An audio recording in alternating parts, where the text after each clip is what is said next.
Bismillahirrahmanirrahim. Assalamu alaykum hörmətli televizor görüşlər. İslam və biz proqramımızın 57-ci sayını görüşünlərini qızğın qarşı alırıq. Mən Abdullah Yılğun.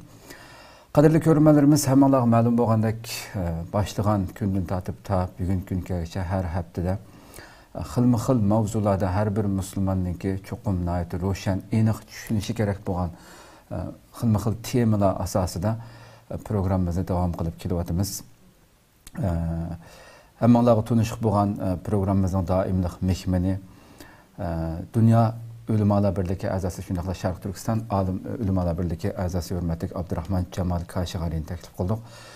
Bugün proqramımızğa həmənlərə məlum bolğandək bütün dünyanı öz vəhimisi gəlib atqan, künsürü köpəyib atqan Türkiyədə axırıq günlərdə Adır Səhiyyə Ministerinin bayanatına görə İstanbul bulub 3-cü basqıçını yaşayıb atqan tününkü elanda 28 mindən artıq kişinin yoxlanğanlıq elan qılındı. Bu səbəbdən hər qəddəm stüdyomuzda bizə mehman olub kilayotqan hörmətli Abdurrahman Cemal Kaşiğari bugün işxanasından bizni ziyaretimizi qəbul qıldı. Qiymatli vaxtını çıxırıb, qədəm təşrif ziyaretimizi qəbul qılğanlıq üçün köp rəhmət etimiz aldığına. Rəhmət. Allah razı olsun.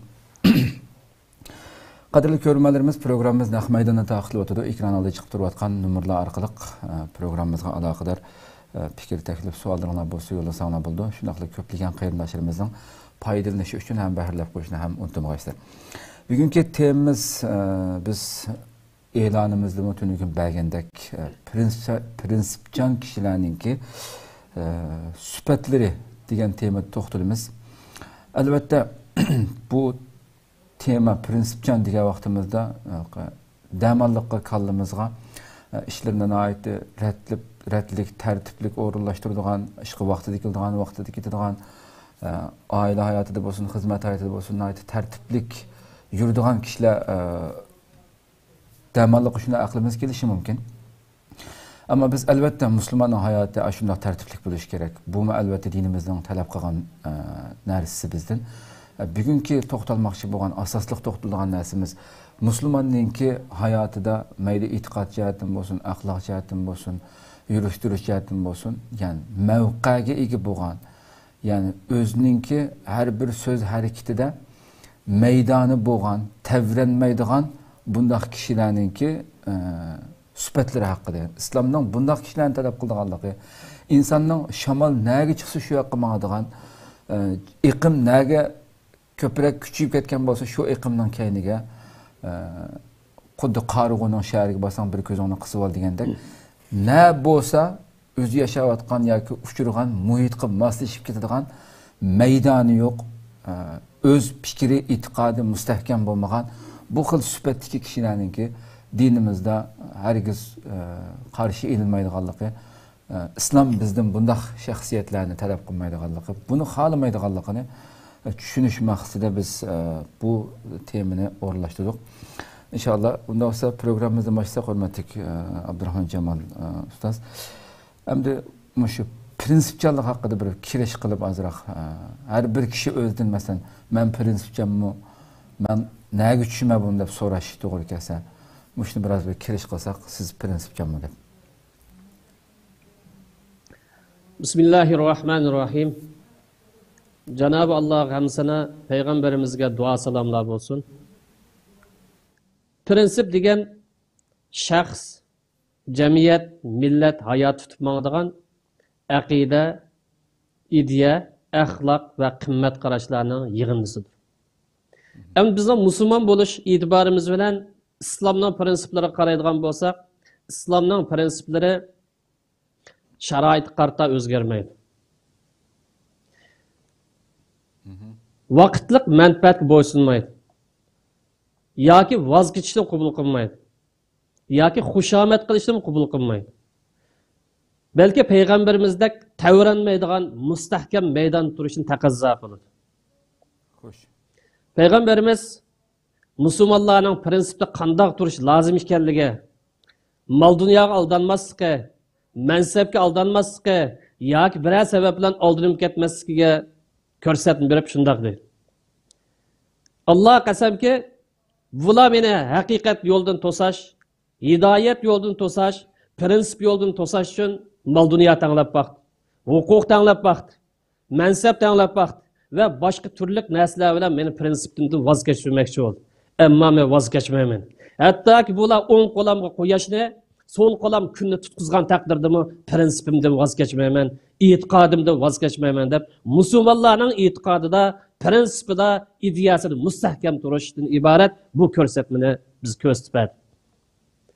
Shunday payg'ambarimiz yana musulmonlarga prinsipda ching turish va prinsip uchun badal to'lashning muhim ekanligini eskartib, o'zining badal to'laydiganligini hammalarga e'lon qilib dediki, agar mening qizim Fatima o'g'irlik qilib qolsa qo'lni kesgan bo'lardim.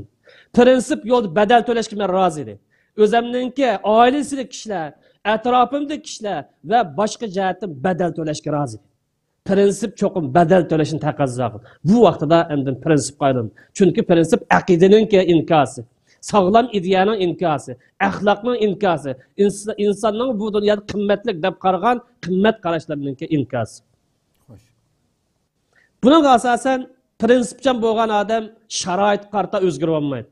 Burun sharoit undaqdi, hozir mundaq bo'ldi deb o'zgarib olmaydi. Har turli besim uchigan bo'lsa, besim sababidan ideyasini o'zgartmaydi. Xuddi yilanga o'xshash terisini o'zgartmaydi. Prinsipçan odamlar o'zining prinsip yo'lida badal to'lashga roziki, prinsipdan voz kechishni hargiz ravo ko'rmaydi. Chunki prinsip degan aqlni yetaklaydigan, insonninki o'lik ruhini tirildiradigan, insonga umid bag'ishlaydigan, ham insonning kimligini asliga keltiradigan kompasdan iborat. Biz bu temada bir misol oladigan bo'lsak, ko'ni tarixda misol olaylik. Qur'oni Karimning ko'rsatmasiga asosan Firavunning sehrgarlari etiganda kafir edi. Musa alayhisalomning yangimizda belgiga tushgan kafirlar. Tushda musulmon bo'lishdi. Haqiqatni qabul qilishdi. Kech bo'lgan vaqtida prinsip yo'lida, e'tiqod yo'lida o'zi to'g'ri deb qaragan qimmat qarash yo'lida shaytonlashdi. Bir kunning ichida ularning hayot o'zgardi. Firavun ularni haqiqat yo'ldan qaytarish, islom dinidan voz kechish uchun turli besimlarni qildi. Tahdidlarni soldi. Agar islomdan voz kechmaydigan bo'lsang, put qo'lingni ta'tir kesib tashlayman dedi. Ko'rginlikni ko'rsataman dedi. Shundaqdimi bu sehrgarlar voz kechmadi. Iymon e'tiqodining prinsipida mustahkam tur. Biz bu yo'lda voz kechmaymiz. Sening bizga qarshi turayotganing, bizni jazolayotganing sabab faqat iymon e'tiqodligimiz. Buningdan boshqa bizningki sen tutqadak jinoyatimiz yo'q, xatoligimiz yo'q. Ya'ni aqida erkinligi, ifodalash erkinligi, qaysi yo'lda tanlash erkinligi bermamsan. Firavun nima degansi? Amantu bi qabla an azana lakum. Men ruxsat qilsam iymon etsan. Men qaysi dinda bo'lsam shu dinda yashaysan dedi. Ammo Firavunning sehrgarlari haqiqat to'nigan ekan, haqiqatni mustahkam turdi. Eng cho'ng zolimga bosh egmadi. Shit bo'lib ketishni tanladi. Bir kunning o'zida bu dunyo bilan e'tiqodi, prinsipi bilan ular dunyodan ketdi. Demak, prinsipning qimmatini to'nagan kishilar prinsipida mustahkam turdi. Prinsip uchun badal to'lashni sharaf deb qaraydi.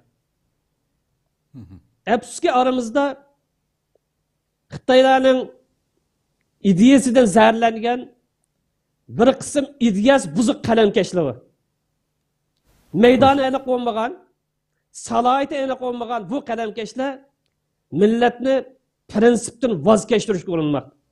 Millatning aqidasini o'zgartirish tashabbus qilmoqda. Bu sababdan islomning prinsiplari pat-pat, yolg'on ismlar, perdining oqisida yonibi nomlar bilan hujum qilmoqda. Bu prinsipsiz odamlar, maydonsiz odamlar. Bu maydonsiz yoki prinsipsiz odamlar yiltiz yo'q daraxtga o'xshaydi. Yoki shamoldagi payga o'xshaydi.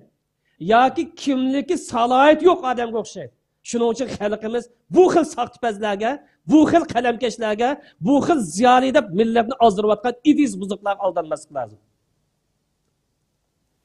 Chunki inson prinsipni yo'qotgan vaqtida yolg'onchi, ichki yuzlamchi, xiyonatchi va buzg'unchilikdan iborat turli illatlar duch keladi. Prinsipini yo'qotgan vaqtida nafsiy xohishiga erishadigan bo'lib qoldi. prinsipini yo'qotgan vaqtda dunyoning lazzatini qo'g'ilish uchun o'zining prinsipidan voz kechirgan bo'lib qoldi. Shunga oxirida askartma subtida deymizki, kishilar e'tiborga, hurmatga, sharafga erishgan bo'lsa, prinsipni hurmatlaganlik, prinsipni ching turganlik, prinsipga xizmat qilganlikdan bu xil sharafga erishadi. Agar bu odamlar prinsipdan voz kechsa, yoki prinsipi haqoratlansa, uning ko'z yumsa, yoki prinsipga e'tibor bermay qolib qolsa, necha vaqt qo'l keltirgan e'tiborini, sharafini tamoman yo'qdir. Shuning uchun prinsipni insonni to'g'ri yo'lga boshlaydigan, insonning ruhini tirildiradigan, insonning kimligini asl keltirgan kompas deb qaraymiz.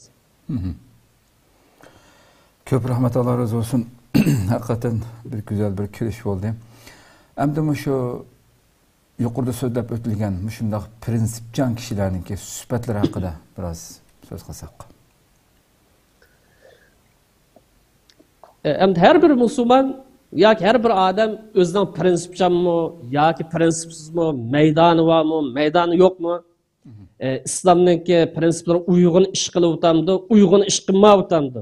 Buni bilmoqchi bo'lib qolsa, mush prinsip va odamlarning sifatlariga o'zini selishtirib ko'rvasi bo'ladi. Agar bu musulmonda prinsip va odamlarning sifatlari tepilsa, prinsip ega bo'lgan bo'ladi. Prinsip va odamlarning yoki prinsipcha odamning sifatlari bu odam tepilmasa, bu odam prinsipsiz bo'lib qolgan bo'ladi. Ya'ni prinsip va odamda qancha % tepilsa, bu odam shuncha %lik prinsipchan maydoni va odamga aylanadi. Biz tumanda prinsip ega odamlarning faqat 10 turlik sifatlari haqida to'xtalamiz. Birinchisi, prinsipchan odamlar aqidasi, kimligi, erkinligi, adolat uchun cho'g'ni tutishga rozi ekan. Lekin mustabidlar, zolimlarga qat'iy bosh egishni ravo ko'rmaydi. Chunki payg'ambarimiz prinsipchan odamlarning qanday bo'lishi kerakligi, bu odamlarning badal to'lashga majburlanganligi, qiyinchilik tortadiganligini Alloh burun bizga eskartib, al-qobiz ala dini kal-qobiz alal jamr.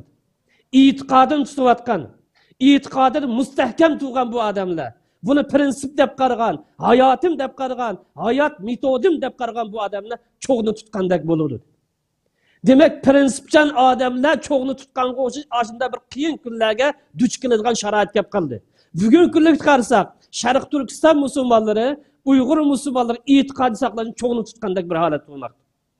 E'tiqod sababli qiyinchilik duch kelmoq.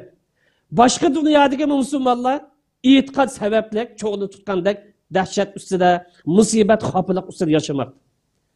Bu hadis bizga cho'g'ni tutsang tut, ammo voz kechma dedi. Badal to'lasang to'la, e'tiqodingni voz kechma dedi. Prinsip mushtaq bo'ladi. Sen bu prinsip ishongan bo'lsang, buningga badal to'lashing lozim dedi. Bu birinchi sifat. İkinci sifat, prinsipchan odamlar shariatning yuksak maqsadlari bo'lgan aqidani qo'g'dash, jonni qo'g'dash, aqlni qo'g'dash, izzat sharafni qo'g'dash, mol-mulkni qo'g'dash, erkinlikni qo'g'dash, adolatni qo'g'dash va shuningga o'xshash inson huquqini qo'g'dash munosabatlik shariatning yuksak maqsadlarini mudofaa qilishdan, qo'g'dashdan himoya qilish voz kechmaydi. Buning qaysi birisiga ziyon kelib qolsa, menga kelgan ziyon deb qaraydi. Mening ruhim kelgan, mening vujudim kelgan, mening hayot yo'lim kelgan bir ziyon deb qaraydi. Buning uchun badal to'laydi. Buning uchun hayotini atyolaydi. Men bu odamlarni prinsipchan odamlar deb ataymiz. Prinsipchan odamlarning uchinchi sifati, prinsipchan odamlar mukofot jazo tayyorlab qolmaydi. Mukofot yurib qolib qolsa, shaldamlar yaqib ketmaydi. Jazo ushqab qolsa, himmati bo'shab ketmaydi. Maqtash ushtirishlarga oldinib qolmaydi. Yoki tanqidlash, ayblashlar bilan ummisiz bo'lib qolmaydi. Buning maydoni aniq. Yo'li ro'shan. Prinsipi asosida maqsadiga o'xshash, ayblisimi o'xshash. Mukofotlisimi o'xshash, jazolisimi o'xshash holatda mustahkam qadam tur. Shunga din dushmanlarining, Xitoylarning va boshqa tajovuzlarningki dinda yansang mukofot, dinda turib qolib qolsang jazo va degan bu xil usullarga, bu xil tahdidlarga ular qilchimi pisand qilmaydi. Prinsipçan adamlarning 4-chi sifati bu odamlar qiyinchilik qasimi, turmushi qiyin ahvolda bo'lsa-mu izzat sharifi bilan yashaydi. Prinsip yo'lida o'limdan qo'rqmaydi. Shu bular hargizmi zolimlarga, mustabidlarga ya tajovuzlar bosh egmaydi yoki yonma bosmaydi. Prinsipçan adamlarning 5-chi sifati zaman buzilib ketsa-mu bugünkidek. Kişilerin köpünsü prinsipten vazgeçiyorsa ya ki özünün hayatıdan ensirep, ya ki mal mülküden ensirep, ya ki başka bir nesini ensirep, hak yoldan vazgeçiyorken muşdak peyttima, ulan nişandı vazgeçmeydi. Her türlü kutratkuluk, besim kesimi ulan prinsiplerde vazgeçmeydi. Çünkü ulan prinsiplerini imanı bilen kovdaydı. Kalbi bilen himaye kılıdı. Bütün vücudu bilen himaye kılıdı. Hayatını bedel ötüşke razı ki ama prensipte vazgeçişke onun fakat tayyorlik yok. Ya ki razılık yok. Prinsipçan adamlarning 6-chi sifati zalimlarning zulmi ve zulmgarlarning turmusi ularning irodasini bo'shashtirib o'tolmaydi. Zalimlarning zulmi chiqsin yoki ularning turmusi tashlansin, irodasi bo'shab ketmaydi. Zalimlar ulan turmuş qamaq, kun ko'rsatmaslikdan tahdid sağan taqdirdimi? Gerçi ularninki jismoniy holat turmuş kirgan vaqtimi, lekin ruhi erkin. Düşmanlar har qancha besim qilgan vaqt ularning qalb nurini o'chirib o'tolmaydi. Prinsip ruhiga ega bo'lgan bu odamlar har qanday vaqtda iymonini yo'qotib qo'ymaydi yoki qalbning nurlarini yo'qotib qo'ymaydi.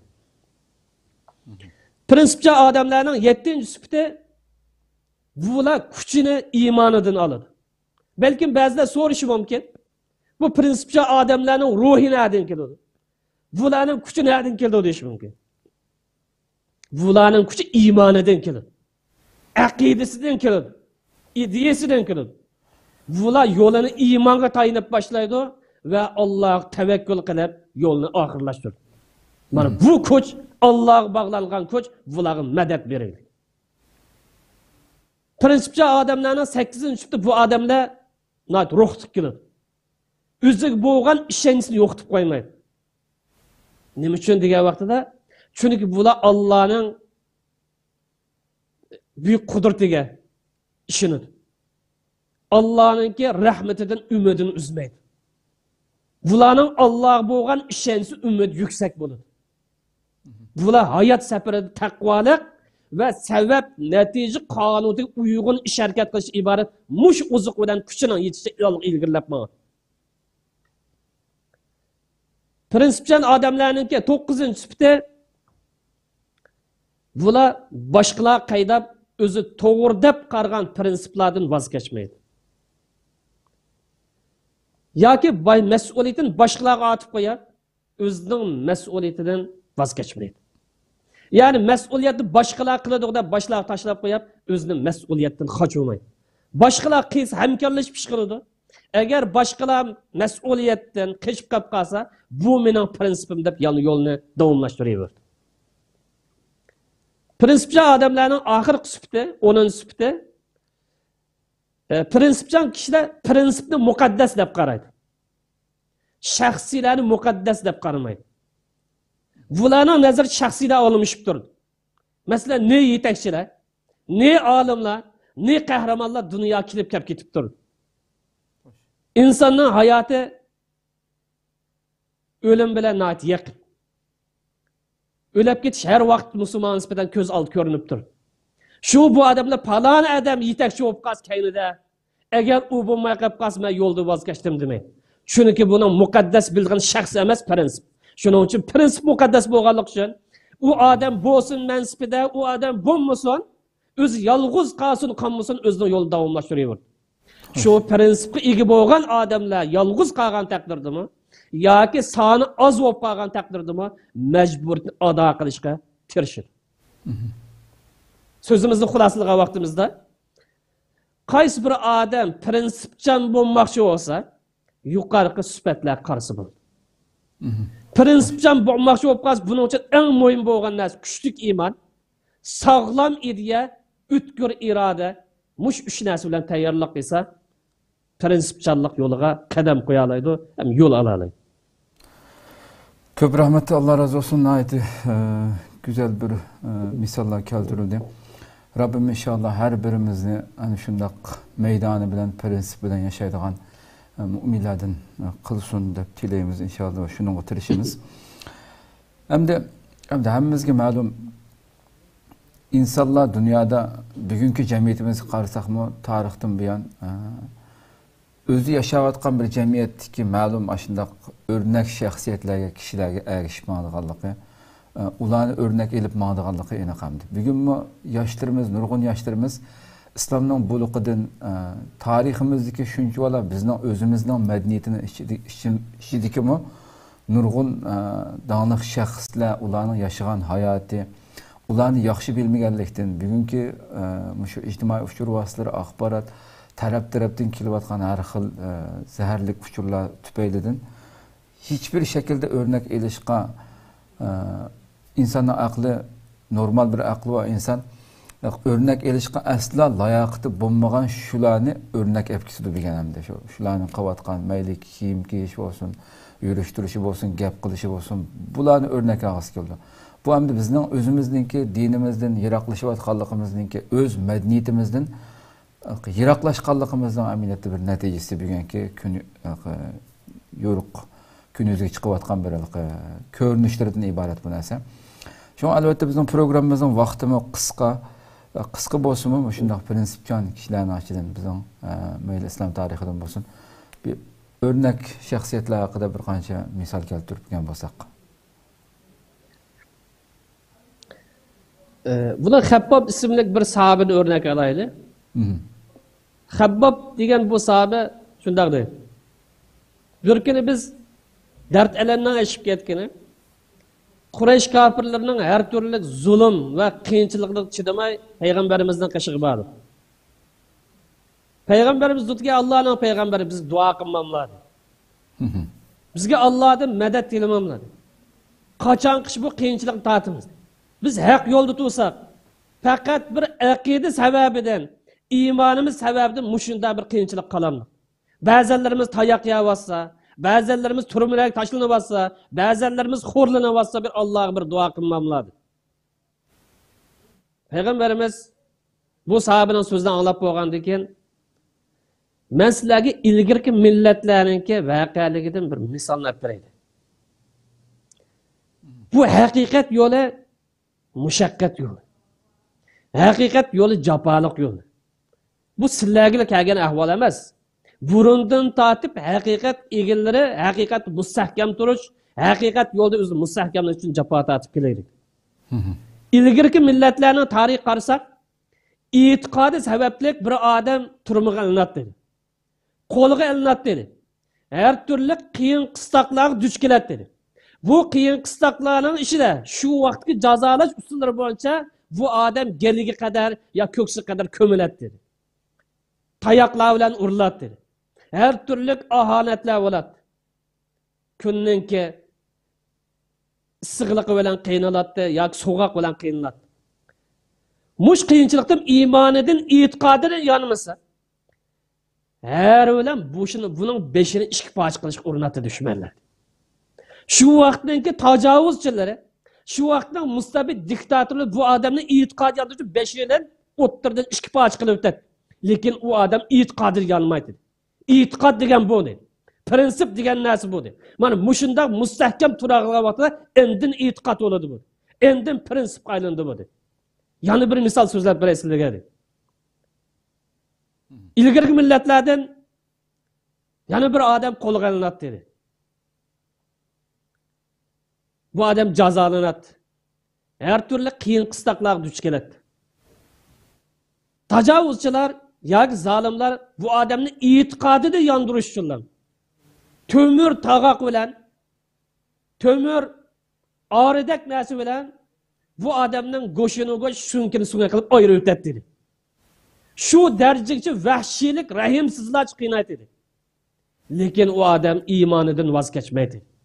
E'tiqodidan voz kechmaydi. Mavu aqida bu. Mavu dindir. Sizlar muqaddas deb qaragan, sizlar hayotingizda bergan aqida mana bunda bo'ladi. bunda fidokorlik bilan bo'ladi. Bunda badal to'lash bilan bo'ladi. Lekin sizlar aldirab ketyapsizlar. Sabr qilinglar. Bu islom dini cho'qim g'alaba qiladi. Alloh taolo bu dinni g'alaba bilan qozondirdi. Hozir sizlar ko'chiga chiqolmagan bo'lsanglar, bir davlatdan bir davlatga, bir shahardan bir shaharga erkin, ozod bo'ladigan oyda bir paytlar keladi. Ammo sabr qilinglar, tayyorlik qilinglar, idealni mustahkam qilinglar, o'zingizning ruhini tiklanglar. Bu bir o'rnak. Bu bir ilgirki ummatlardan bo'lgan bir o'rnak. Payg'ambarimizning zamonidagi o'rnakdan birini olsak, Bilal ismli bir sahabi. İşbopiyalik, qora tanlik bir sahabi. Bu Bilal iymon aytish jarayonida nurg'on qiyinchiliklarga, aziyatlarga duch keldi. Necha qatim o'limninki ostidan qutulib qoldi desak bo'ladi. Bu odam iymonida mustahkam turganligi, prinsipida mustahkam turganligi uchun Alloh taolo bu odamning o'rnini yuksak qildi. Makka shahri ozod bo'lgan vaqtida birinchi qatim Ka'baning ustida azon to'lar. Bütün dünya insanlarına hitap qilish, İslam'ın şuarını anlatışdan ibaret şərəf bu adamga nisb bo'ldi. Shuning uchun Bilal chiroyining qarvayligiga qaramay, yoki boshqa sutga qaramay, bugun qadar minglacha yilning birisi prinsipida mustahkam turgan, aqidasi mustahkam turgan, o'zining prinsipini badal tilgan odamlarningki o'rniga, ulgisiga aylanmoqda. Vaqt munosabati bilan mushu ishga o'rnak yetadi. Xo'sh, ko'p rahmat. Haqiqatan desak, mayli tariximizdan bo'lsin, islom tariximizdan bo'lsin, minglagan o'rnaklar, ulgular tilga ilinishi mumkin. Xo'sh, unda bo'lsa, buning dal aksi bo'lgan prinsipsiz kishilar haqida bir ikki og'iz gap qilib programmamizni tugatsak bo'lsa.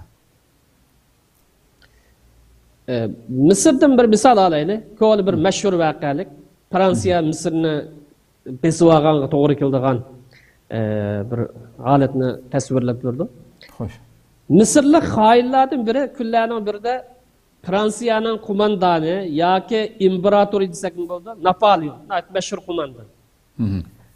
Bu Napoleon Misrni besib olgan vaqtida Misr askarlarininki sirlarini ularga deb qo'ygan. Napoleon urushni g'alaba qilgandan keyin, ya'ni Misrni besib olgandan keyin bu xoinni chaqirib, uning azroq pul berib yo'lga solgan. Bu Misrlik xoin Napoleon deb, "Mening pulga ehtiyojim yo'q" dedi. "Mening yetarli pulim bor" dedi. "Mening sana xizmat qilishdan maqsadim, ya'ni mening o'z millatim qarshi josuslik qilish, ishpiyonlik qilish, vatanimni setish, xalqimni setish, prinsipimni setishdan maqsad pulga erishish emas. Sening qo'lingni bir siylab olsam, sening qo'lingni bir so'yib olsam, sening qo'lingni quchoqlashib, sendek bir ulug' inson bilan surat tushib olsam degan zamonning tili bo'yicha. Napoleon bunga javob berib dediki, "Sen o'xshab vataningga xiyonat qilgan, millatiga sotqinlik qilgan, o'zining dushmanlari bilan til biriktirgan bir mehnatga tayin yo'q bir odam puldan boshqa nima bergan bo'lsa, men o'xshash bir imperatorning bu qo'li sana sening tutishingga arzimaydi. İxlasman sharaflik odamlardan boshqasi bu qo'lni tutolmaydi" deb uni tipet qilmoqsa. Bugungi bu reallik, bu misolninki ahvollari Uyg'ur jamiyatida, Sharq Turkiston jamiyatida mavjudmas mavjud. Hali ham hozir dushmanlar surat tushishga amroq. Shularningki biznesni ko'tarishga amroq. Shularning yenib turib o'zi sharaf his qildigan nomard ishki yuzlama xoinlar hali hamma ba'mo'tsma. Xo'sh. Buni yana bir misol olsak, Germaniyalik Pop Martin Niemöller deydigan bir shaxs. Bu Hristiyanlarningki protestant mazhabiga tabi. Bu shunday dedi, men Germaniyadagi vaqtimda Germaniyadagi. Belki Hitler o'z kerak, Hitler kommunistlarni qo'lga olgan chaqda men kommunist bo'lmaganligim uchun karim bo'lmadi. Ya'ni Hitler askarlari kommunistlarni qo'lga olib ularni tutgan vaqtida men kommunist bo'lmagandan nima ishimda parvo qilmadim. Yahudilarni ezgan vaqtida men Yahudi bo'lmagandan nima karim deb uning bilan karim bo'lmadi. Hitler kommunist eqimiqda va ishchilar uyushmasini ezgan vaqtida men u uyushmaga a'zo bo'lmagandan u tashkilot a'zo bo'lmagan nima karim deb uning parvo qilmadim. Katolik mezhebi, Hristiyanlarning katolik mezhebidagilarni qo'lga olishga, turmuq tashlashga boshlagan vaqtida uning bilan karim bo'lmadi. Chunki mening mezhebim katolik emas, protestant. Axir meni qo'lga olgan vaqtida mening yo'limni mangadigan, mening gapimni qildigan, meni mudofaa qildigan hech kim qolmagan edi. Bu xil reallikka Sharq Turkiston xalqi, Uyg'ur xalqi duch keldi. Bizning taqdirimiz bir, kimligimiz bir, yo'limiz bir, e'tiqodimiz bir, prinsipimiz bir turug'liq. U tutilsin emikarimdir. Uning idiz chataq shuni tutildi dedi. Dastlabki olimlarni tutdi. Boshqalarning kari olmadi. İqtisod egalarining kari olmadi. Ziyolilarning kari olmadi. İşçilarning kari olmadi. Boshqa dehqonlarning kari olmadi. Bu shular bola o'qitimi deb Xitoyga qarshi chiqib, jimot ta'may deb tutildi. İkinci bosqichda iqtisod egalari tutildi. Uchinchi bosqichda ziyolilar tutildi. To'rtinchi bosqichda xalqning hammasi tutilishga boshladi. Demak, bu yer prinsipimiz bo'lmay qolsa, erkinlikdan iborat, hidoyatdan iborat, adolatdan iborat, e'tiqoddan iborat bu prinsipimiz bo'lmay qolsa, mening nima karim desak, uning beshiga kelgan xofiliq hamon bir kuni bizning beshimizga keladi. Prinsipni yo'qotgan vaqtida mushundaq ahvolga duch kelamiz. Biz bu reallikni beshimizdan kechirdik. Demak, prinsipidan voz kechgan odamlar xor holat yashaydi. Qimmatsiz holat yashaydi, qimmati yo'q. Garchi ular iqtisod to'plab, nopos egallab, mansabga chiqib semirib ketgan bo'lsa-mu, xalqning nazarida hech qanday qimmati yo'q. Bichar gadoy holat yashaydi. Oxiratga bo'lgan vaqtda uning tortiladigan jazosi faqat Alloh biladi. Ammo prinsipchan kishilar prinsipga ega bo'lganlik uchun buyuk nishonlarga yetish uchun jonlarini, iqtisodlarini qurbon qilishni voz kechmaydi, ikkilanmaydi. Prinsipcha odamlarning ruhi bu. Ularning yo'limish. Shu oxirida shuni deymizki, prinsip egalari burun o'lib ketsin, mangu yashaydi. Prinsipchan odamlar yolg'iz bo'lsin, mangu yashaydi. Tariximizdagi qahramonlar, tariximizdagi maydoni va shaxslar, tariximizdagi olimlar qarab boqib bizga eslatamiz. Ammo xoinlik qilgan, sotqinlik qilgan, nafsiga birlab ketgan, nafsi xohishdan chiqmagan, mol dunyo uchun o'zini qurbon qilgan yoki o'zining millatini sotib etgan ne odamlar bugun tarix sahnasidan aqlatga aylandi. Bu dunyoda razil xor holatda o'ldi. Oxiratga bo'lgan vaqtida do'zax azobi bilan azoblan. Mana bu prinsipni turamagan, prinsipdan voz kechgan odamlarning misoli. Bu yerda muhim bo'lgani musulmon nisbatan aqidasidan kelgan, e'tiqodidan kelgan, qimmat qarshidan kelgan prinsip mustahkam turamay qolib qolsa, bu dunyoda xor bo'ladi, u dunyoda xor bo'ladi. Ko'p rahmat, Alloh razı olsun. Nəhayət güzel bir çöndürüş oldu. Köp rahmet etimiz. Vaqt itibarlanmışada tügüteydi. Qadirlik körürmelerimiz anlap öttük. Hakikaten her bir mümin, her bir Müslüman meyli dünyada olsun, ahiret Rabbimizin aldığı bağanda olsun, yüzümüz yoruk adette baralışımız üçün ani şundaq meydanımız bilen, prinsipimiz bilen qimmat qarashlarimizni hiçbir tevrenmegen şekilde qimmat qarashlarımızda yaşashimiz kerak ekanligini nəhayət aniq misallar bilan tushungan bo'ldik. Mushuncha valla bugungi cemiyetimizde bugün xalqimiz Sharq Turkiston xalqi tatib atgan mushuncha valla ig'ir besim, zulm, irqiy qirg'inchilik yuz berib atgan mushu mazgillarda ham mayli nada bo'lsa yani şu vahşi tecavüzçüga, yani şunun işini kılıvatkan, yani şununki casuslukını kılıvatkan, şunun hizmetini, meyli o Xitay tehdit ile onu o torga kirgizvagan bolsun, ya ki iktisadiyatın kızıktırışı ile o to'g'riga kirgizib olgan bo'lsin, o'zining to'g'riga kirgizib olgan bo'lsin bu xalqimizning ichidagi shunday ezib ketgan kishilarni. Mayli qandoq yoki shuni iqtisodni olaman deb bu yo'lda menib qolgan bo'lsin. Nima yo'lda shu yo'lga shu nejis bir, qabih bir yo'lga kirib qolgan bo'lishidan qat'iy nazar o'ylab boqaylik, ya'ni bir insonning normal diniy jihatdan bir ma'lumotli dindor bo'lishi bu nechinchi maslik kayinib turishi mumkin, yani bir normal bir o'zining uyg'urlik vijdonimi bilgan ko'tarmaydigan shuni bir minut bir chatga chiqib o'ylansa, o'zining xalqi puchulnayotgan, o'zining xalqi shundoq vahshiy qirg'in qilinayotgan, bir telefonmi bilgan uranmaydigan shundoq bir darajada chat erkin dunyoda turib, ashundoq besim holatda turayotgan xalqimiz buni yashayotsa, yoki hatto nurg'unlari biz anglab turibmiz u yerda shu Istanbuldami, yoki o'zining ota-onasi bilan ko'rishib olish badaliga, ota-onasiga bir narsa, ularning beshiga bir xiyim xatar kelmaslik, ashlarning beshiga, ota-onamning beshiga bir narsa kelib qolmaskan deb shular talab qilgan ishni bajarib berish, shularning besimiga ma'qul deyish. Bu nima degan vijdonsizlik hamdi. Yani her kim sening ota-onang beshiga bir ish kelmasa, sen uningga xizmat qilish badaliga boshqa millionlagan xalqcho. Ular inson emasmi? Ularning jini jon emasmi? Mushunchalik bir narsani o'ylab o'ziga savol qo'yishi, bu yani dunyo va oxiratdir.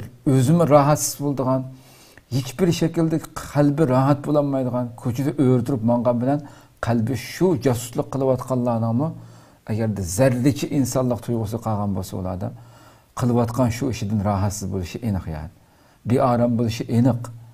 Ashundoq turib, yana shu har xil bahonalar bilan, har xil sabablar bilan bularga xizmat qilayotgan, dushmanimizga xizmat qilayotganlar kaldisini silkishi kerak. Va boshqa sohadagi har birimiz misollar keltirildi.